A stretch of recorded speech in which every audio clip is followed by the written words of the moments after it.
smell the jet fuel. You could smell the hydraulic fluid. You could smell death.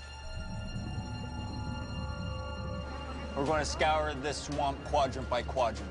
NTSB investigators face an unprecedented challenge. My first thought is, how am I going to pull this off? It's up to Greg Fife and his team to figure out why Valujet Flight 592 erupted in flames. Fire! Just minutes after takeoff. Okay, let's start it up. We had a raging fire. We almost destroyed their test facility. The Secretary of Transportation lost his job. The administrator of the FAA lost his job because of this one accident. Completely on fire. Mayday, mayday.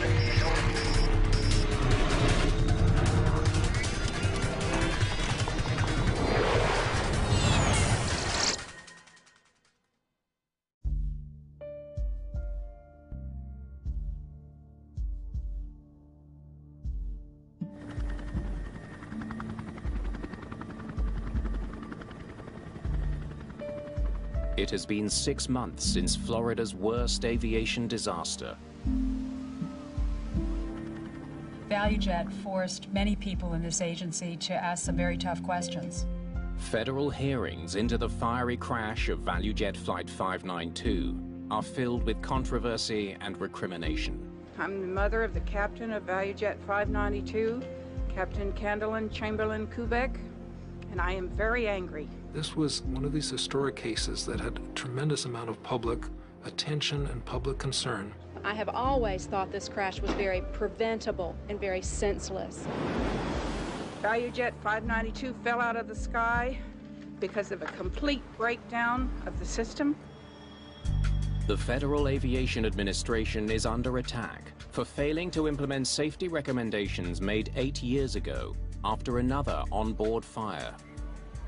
In 1988, an American Airlines crew managed to land their burning DC-9 and save the lives of all 120 passengers.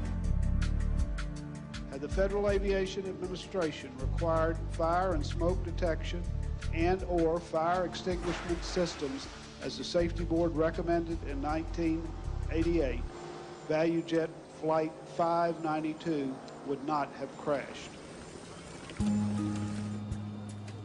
The 105 passengers that were put in danger by that bureaucratic failure boarded a Valujet DC-9 on the morning of May the 11th, 1996. Flight 592 is a short 1.5-hour trip from Miami to Atlanta, Georgia. Let me help you with that.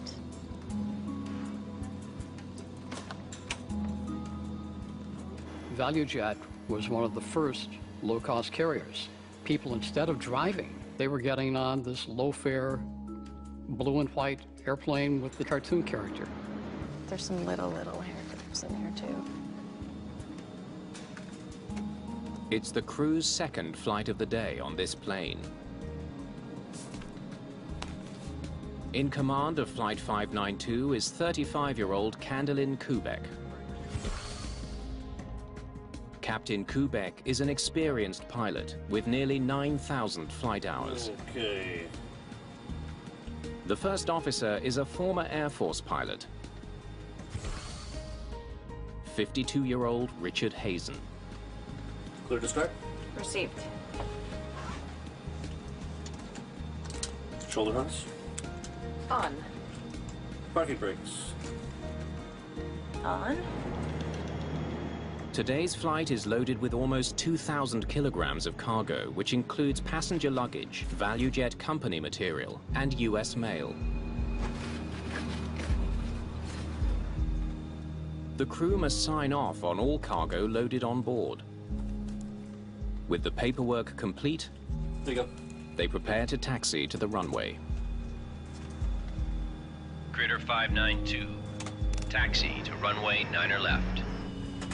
A 9 left, Critter 592.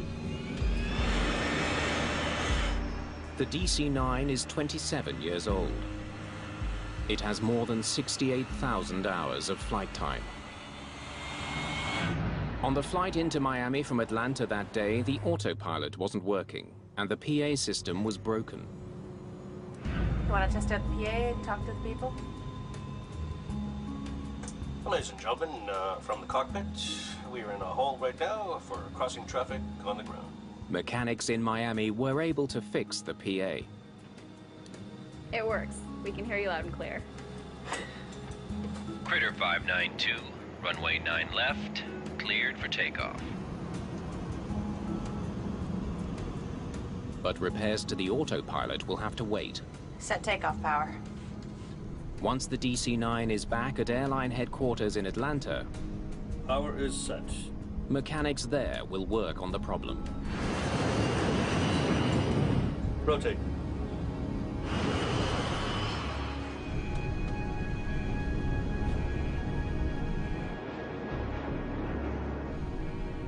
The sky was relatively benign that May day, and they were just looking forward to getting home. Positive rates. There was no portent at all about that flight. Gear up. Without the autopilot, the pilots will manually fly the aircraft for the return flight. It's an inconvenience, but not all that unusual, nor unsafe.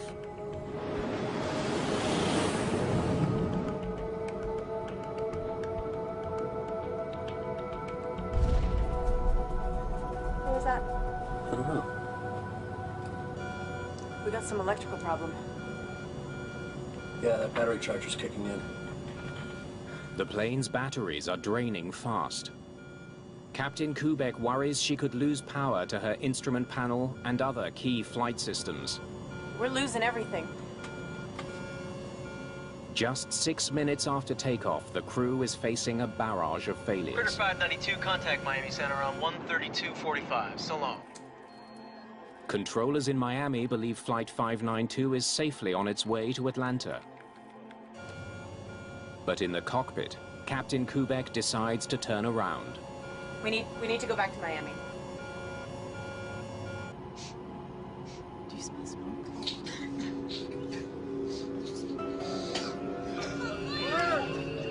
It's suddenly clear why their systems are failing. Flames are burning through the cabin floor.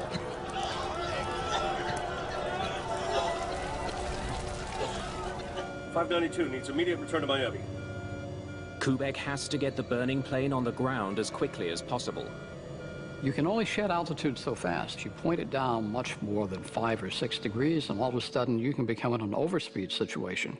You can stress the aircraft, and you don't want to do that. Roger, Critter 592, turn left heading 270. Descend and maintain 7,000 feet. What kind of problem are you having?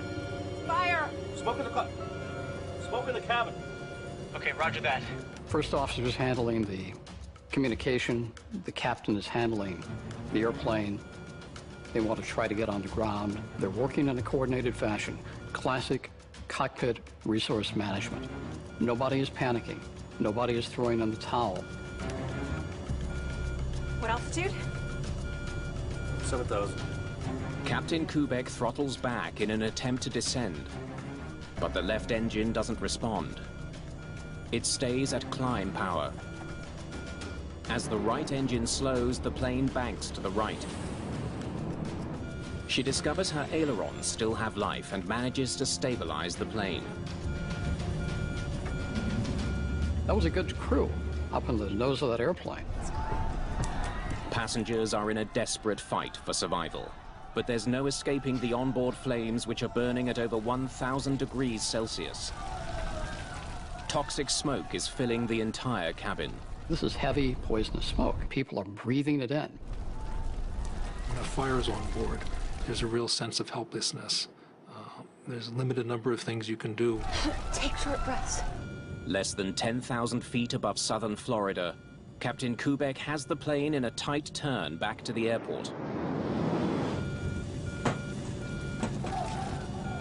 Completely on fire. The crew of Flight 592 has only seconds to get the burning DC-9 onto a runway before all is lost. Critter 592. We need the closest airport available. Critter 592. They're going to be standing by for you. Emergency crews in Miami prepare for the landing.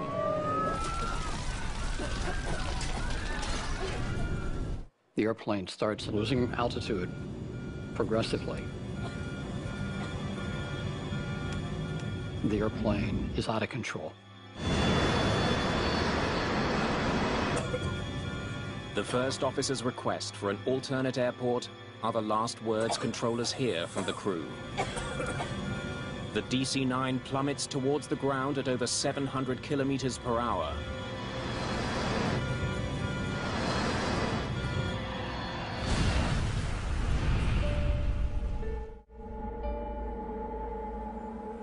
Flight 592 has crashed into one of the most inhospitable spots on Earth, the Florida Everglades. A large jet aircraft has just crashed out here. Large, like airliner size. Need to get your choppers in the air. The Everglades covers much of the southern tip of Florida. Hundreds of square kilometers of shallow swamp, mangroves, and watery grassland.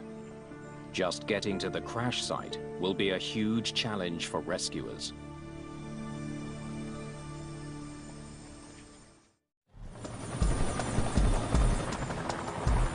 Miami-Dade police helicopters find the wreckage of Valujet Flight 592 in swampland, far from the nearest highway.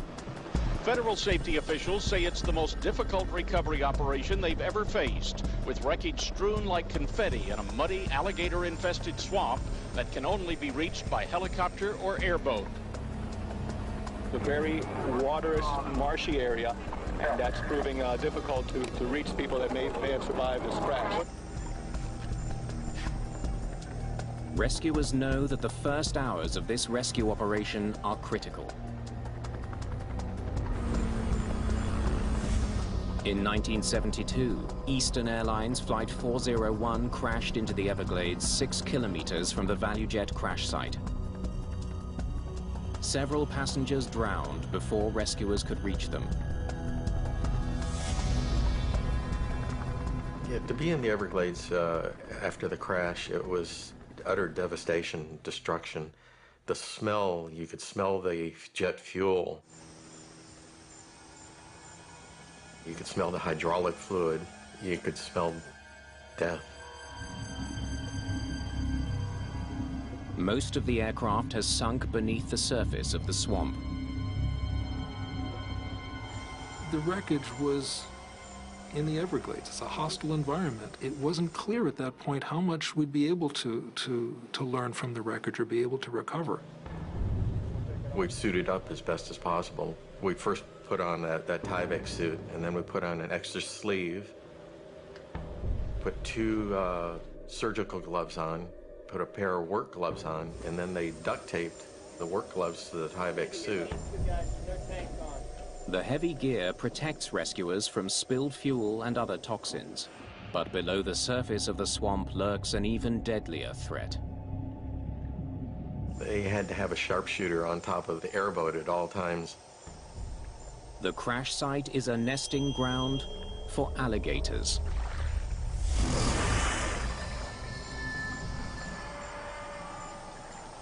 As the divers were walking in the water, if somebody sighted an alligator or you'd hear them hiss in the sawgrass, they would take pot shots to try and scare them away. Just hours after the crash, officials come to a grim conclusion. It doesn't look good that there are any survivors. All 105 passengers on board Flight 592 are dead. Captain Kubek, First Officer Richard Hazen, and 3 flight attendants are also dead. I feel that it's going to be difficult, if not impossible, to identify everybody. There was no evidence of the airplane. There was just debris. Very little present, no evidence of passengers. You had to put it out of your mind what actually you were doing. You could not think of what it was that you were picking up. If you did, you would be useless and you wouldn't be able to do the job.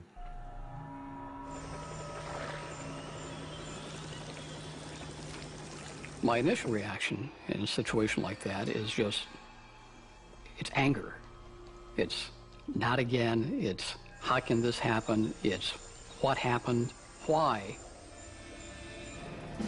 The morning after the crash, NTSB investigators join local and federal police agents at the site.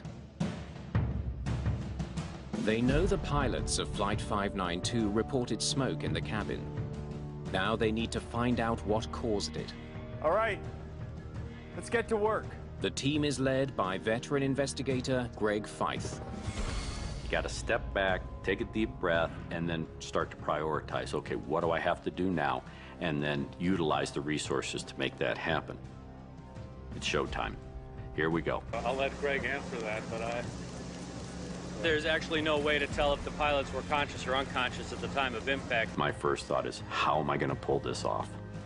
Feith faces intense pressure to come up with answers, and quickly. I'm determined to do everything I can to make sure that American aviation is the safest in the world. The NTSB briefs the many volunteers Attention here. who've come to help recover the wreckage. We've drawn up a grid. We're going to scour this swamp quadrant by quadrant. Everybody's looking to me for the answers because I am in charge of the investigation. What are we going to do? What do you want us to do? Where do you want us to go? The first priority is to find the aircraft's 2 black boxes. This is what we're looking for. This here is the data recorder. And this here is the voice recorder.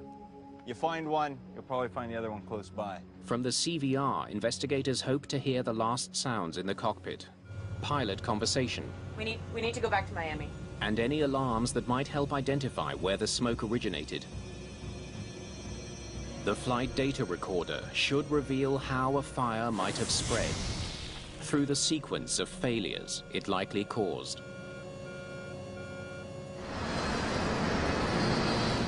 Each box holds clues that could help investigators uncover the precise cause of the crash. If you find one, cold beer's on me. The black boxes emit a constant radio signal. Searchers will use a sonar scanner to pick up that signal. How soon can we get out there with the sonar? Sonar's on its way. They'll be able to pick up those pingers to hopefully identify where, in fact, those boxes lie in the wreckage. But Navy technicians soon find that their sophisticated gear is no match for the Everglades. Side scan sonar didn't work because the sawgrass is so dense it can't see through the sawgrass. What really worked for us was going back to the basics. We had a line of what we called divers that had to walk basically shoulder length apart, and we would cover specific areas, probing till we hit something hard. It ended up being human power that really helped us recover better than 75% of the aircraft. As the Everglades search continues, investigators in Miami dig through Flight 592's records, looking for clues as to what might have caused a fire.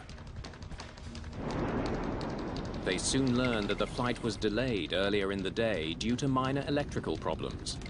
The find raises concern that an electrical fire brought down the plane. We were looking at any explanation. There could have been a fault in the wiring or a short circuit, and we realized it's going to be a very difficult investigation. Recovery teams continue to battle intense heat. Florida, in May, 90 degrees, 95% humidity. We had to worry about how long can you be in that heat. You're trudging through in your waders, and you're stepping on stuff. You have to bend down and you have to pick it up and see what it is. There were times where, you think you're picking up a wire bundle, and it was a snake. You're picking up the back end of a snake.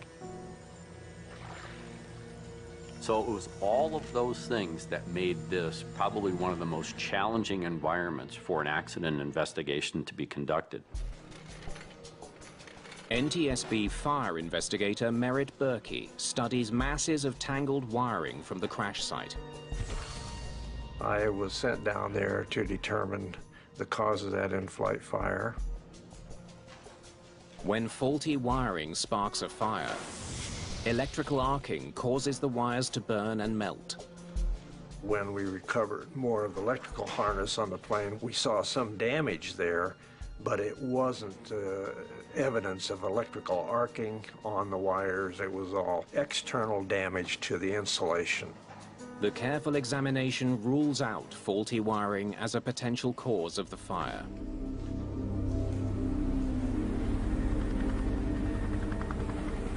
Another challenge.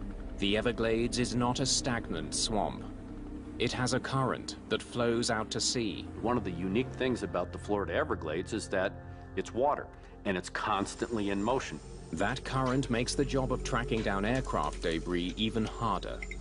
Well, as the water moves, and basically the tide goes up and down, if you will, some of those parts that were trapped underwater in the sawgrass would break loose and float to the surface. You could go back and find more parts than the first day you were in that grid.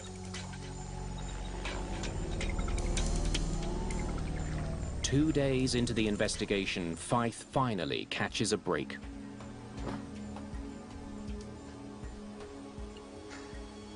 A hot damn. We found ourselves a box. It was sitting on the bottom in the mud, partially submerged under about 3 to 4 feet of water. One of the Metro-Dade Police Fire Rescue folks was walking their grid and actually stepped on one of the orange boxes. The whole accident site, all of the investigators, everybody comes to a halt as soon as the word spreads that we think we got a recorder. Officials wasted no time bringing it out of the swamp into a police car and onto a plane for Washington. The aging DC-9 was equipped with a primitive FDR.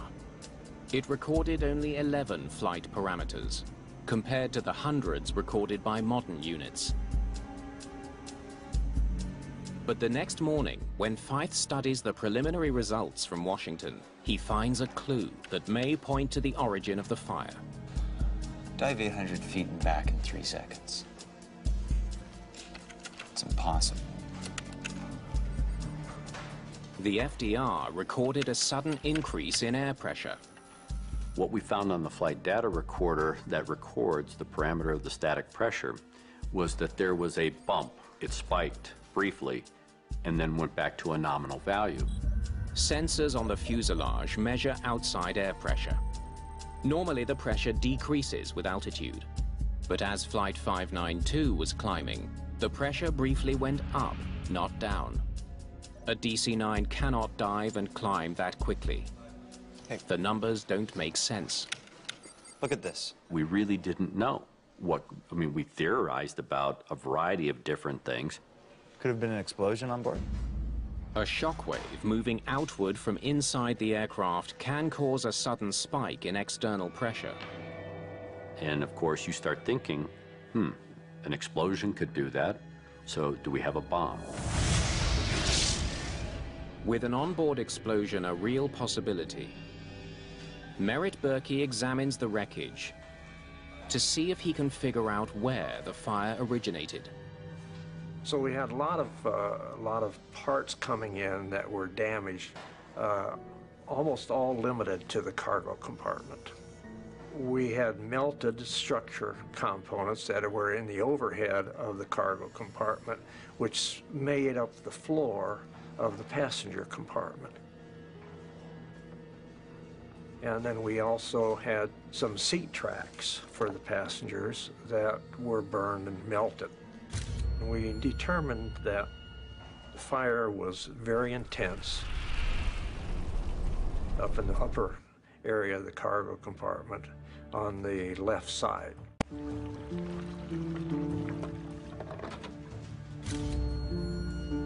Berkey makes an unusual discovery. It's stainless steel. You don't normally see burned stainless steel in in-flight fire. Planes are made of lightweight material, like aluminium and titanium, not stainless steel. The burned metal raises a question. Just what kind of cargo was on board the plane? Investigator Malcolm Brenner needs to know exactly what type of cargo Valujet Flight 592 was carrying.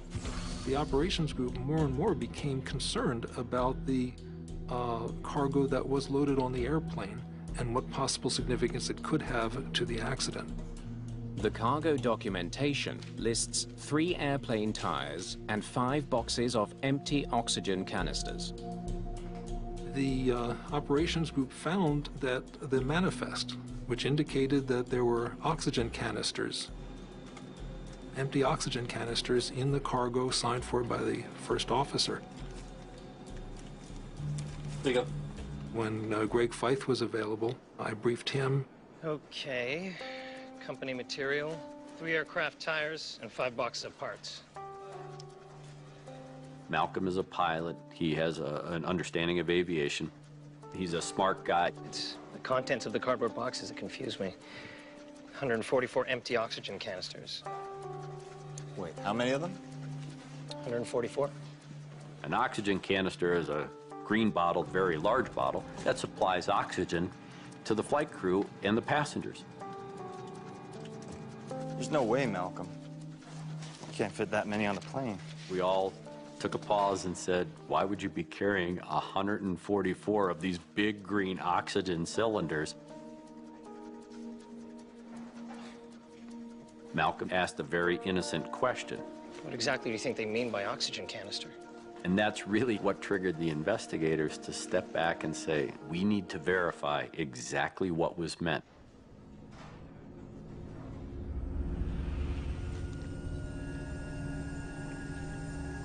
At the crash site, the recovery work continues. The debris includes dozens of small metal cylinders, parts not from the DC-9. Investigators now understand what was in the boxes listed on the cargo manifest. We found out that it was not a canister, but in fact an oxygen generator.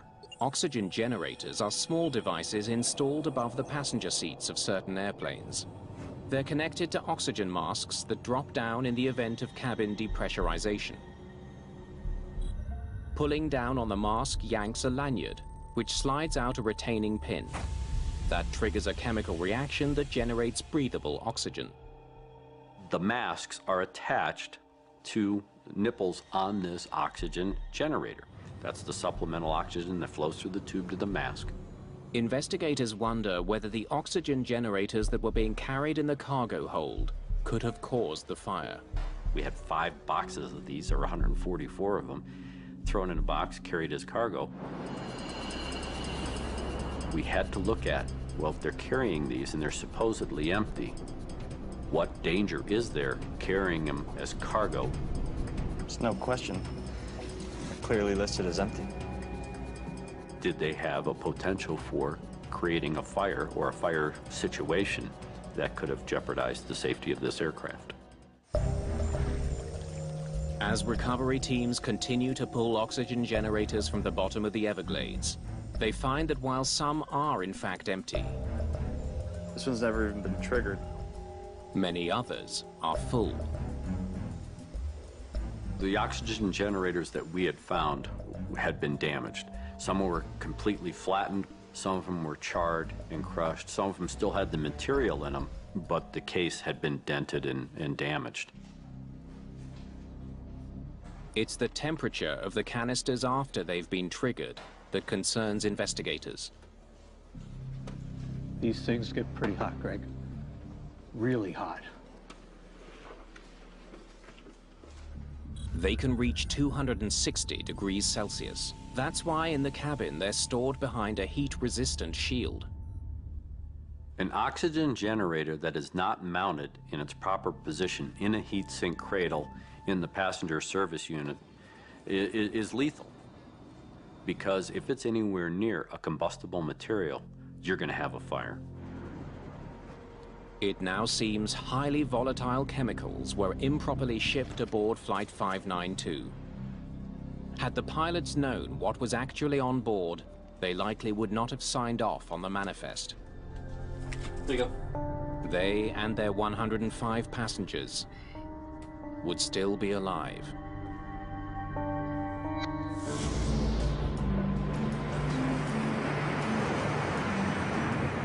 4 days after the crash of Flight 592, hazardous materials specialist Jim Henderson joins the team.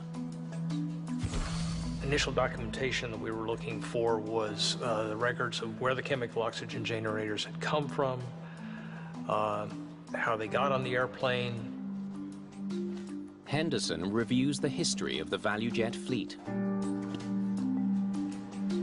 We found out that Valujet had recently purchased 3 airplanes from other carriers. Well, I think I know where they came from. Valujet's work order on these airplanes basically were to open the plane up, find out what the dates were on the generators. Oxygen generators have a shelf life. To meet federal safety standards, any out-of-date generators on the recently purchased planes needed to be replaced. That job was given to a company called Sabertech. We spoke to the maintenance personnel primarily to find out how these were handled. Thanks for taking the time. The chemical oxygen generators had been removed from an airplane. We wanted to make sure that they were handled in accordance with their work cards. Henderson learns that Sabertech removed 144 oxygen generators. Most of them were out of date, but still full. There are strict guidelines regulating how oxygen generators are to be removed and shipped safely. The work orders basically described how to take them off the aircraft and how to replace the new generators on the aircraft. Once removed from the aircraft, one of the safety precautions is to replace the safety cap that keeps it from accidentally activating. It says we should put shipping caps on them. Do we have any? Many of the mechanics realized how dangerous they were. The mechanics recognized the need for safety caps. Several mechanics told us in interviews that they had advised their supervisors of the need for safety caps. They look like this. Did you see any? No, they didn't have any. And you can't take them off the new ones. Henderson learns that since they didn't have protective caps, Sabertech mechanics improvised. The maintenance people didn't have the safety caps. One of the other things that was mentioned on the work order was that they take the lanyards and wrap them around the oxygen generator. There were several others who felt that the lanyards were unnecessary, so they actually physically cut the lanyards off, leaving the pins basically free inside of the generator. Do you put any labels on the actual generators? After I pull them out, I put a green tag on them. On the tags, Sabertech workers wrote the word expired. What investigators still don't know is how the 144 oxygen generators ended up on a passenger plane weeks later. And at that point, they're to be disposed. Now, the disposal requires it to be disposed as a hazardous waste. When investigators interview Sabertech shipping staff, they learned that the generators sat in the hangar for weeks. Sabertech had a new customer coming in, and they wanted to clean up the area for the new customer to give them a good impression of their company. As far as they were concerned, they were Valujet's material, and therefore they were to be returned to Valujet. Investigators discover that the potentially hazardous generators were on Flight 592 due to a misunderstanding over a single word: expired. Did someone actually think that expired meant emptied?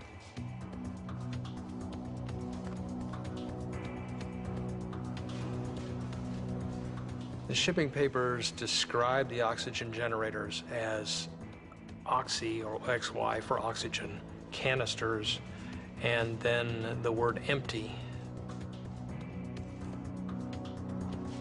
This was a big problem because these oxygen generators weren't empty. They had expired, but expiration just meant that they had exceeded their shelf life. The use of the term empty was an error on his part. However, the shipping clerk himself wasn't that familiar with the oxygen generators. They were still capable of generating oxygen. They hadn't been properly safed. They hadn't been properly packaged. So we were really concerned that this might be either what caused the accident or what made the fire worse. On May the 11th, 1996, airport workers loaded potentially flammable cargo onto Valujet 592. However, the DC-9's cargo hold is specifically designed to contain a fire. Regulations required that the cargo hold be airtight. If, in fact, you do have a fire in that cargo hold, it'll burn itself out because it's airtight. But would a cargo fire burn out if the cargo itself produced oxygen?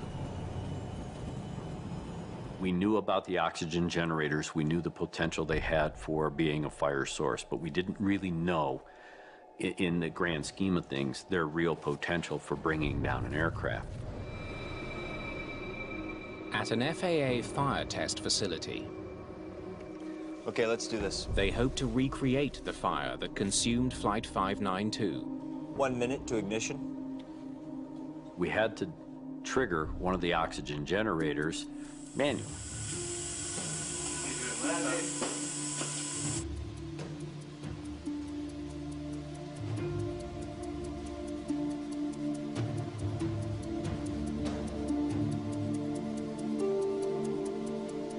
Nothing at all. We didn't really get much of a fire. An activated oxygen generator isn't enough to set fire to the cardboard box it's packed in. So how did these things start a fire? NTSB investigators are back at square one. They can't prove their theory.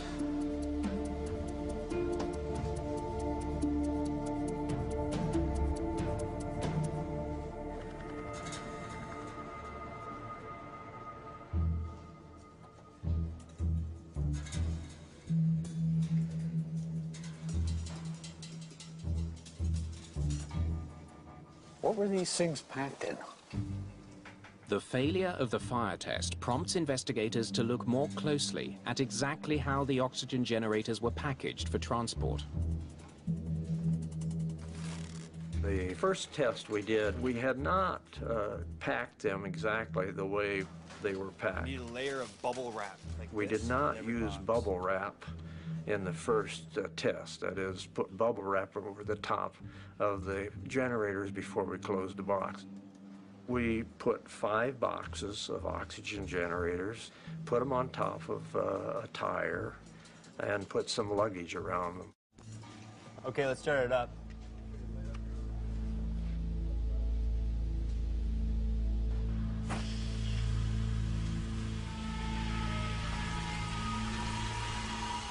It made an unbelievable noise. It was a high-pitched scream. We all looked at each other. We were kind of startled. I mean, the sound was deafening.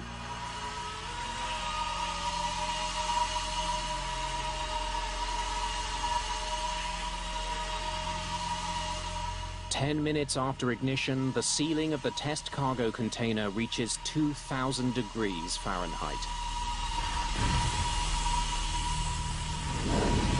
Lord almighty.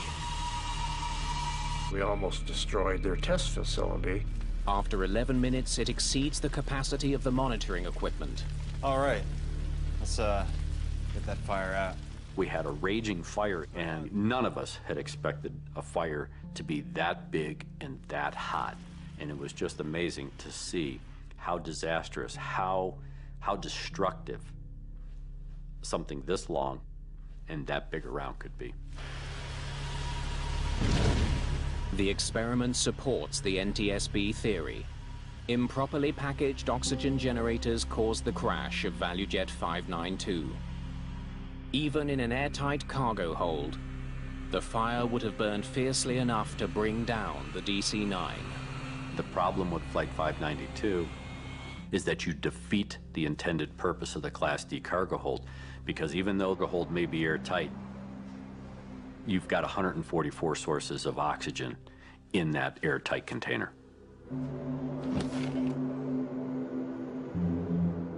Investigators now suspect that the accidental activation of a generator during loading or on takeoff is all that it took to trigger a disaster that claimed 110 lives.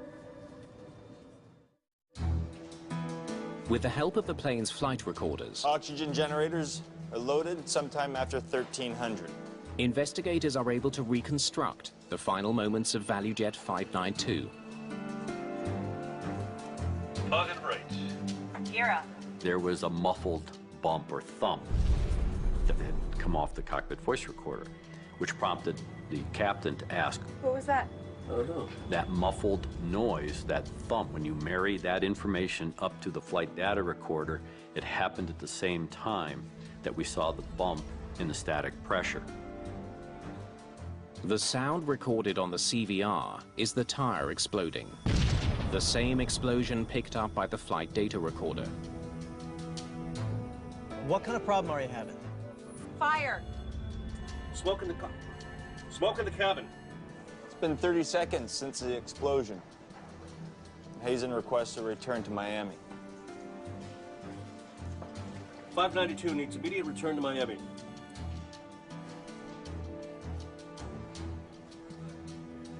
We can hear a lot of background noises. We have the flight attendant coming up front. Completely on fire.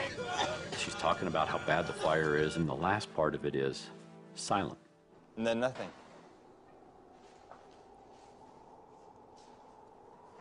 There is no crew interaction. There is no talking. There is no verbal communication. All you hear is the sound of the wind.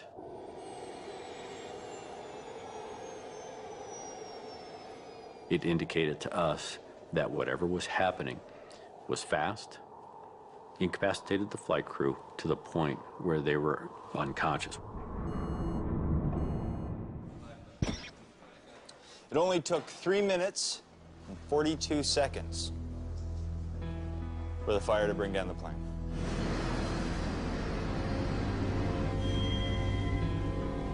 There was no chance of getting the plane to the ground safely.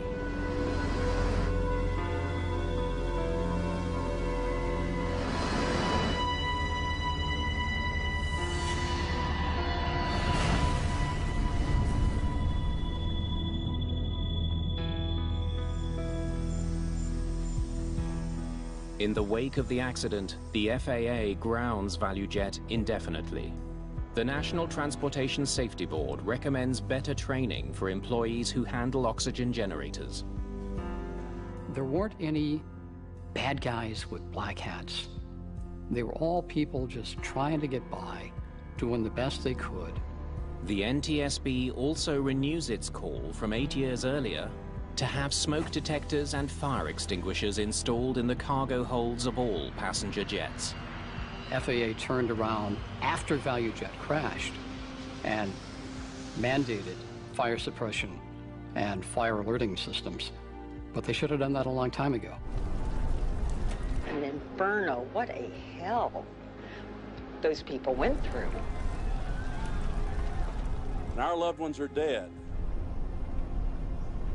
because this agency has not done its job. It's classic tombstone regulation. You build a body count, and that body count is the only thing that sways people to go out and do anything. The Secretary of Transportation lost his job. The administrator of the FAA lost his job because of this one accident.